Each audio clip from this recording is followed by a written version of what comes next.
नमस्कार, रामकृष्ण हरी. तर गेले आता 7 ते 8 दिवस झाले मी शेतातच नव्हते. तुरीच्या शेंगा पहा, त्या दिवशी एकदम अशा कोवळ्या होत्या आणि आता एकदम अशा निब्बर झाल्यात, कारण 8 दिवस झाले. आज पारायणाची सांगता केली आणि आता म्हटलं चला तुरीचे सोले आणूयात घर, कारण दाजीची पण तब्येत बरोबर नाही, ती पण काही शेतात आली नाही.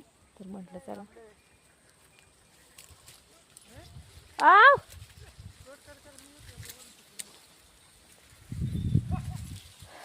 तर आपली तूर बघा कशी आली, मस्त पैकी.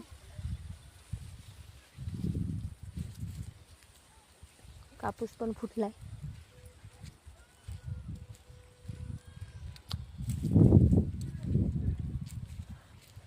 आंबा बघा किती छान आहे, कारण त्याला मला वाटतं 4 वर्ष झाले आणि यावर्षी त्याला 2-3 आंबे आले होते.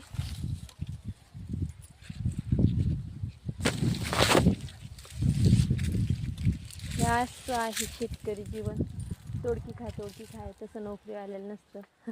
हराशीत जाऊनच आणावं लागतं, नंतरच खायला भेटतं.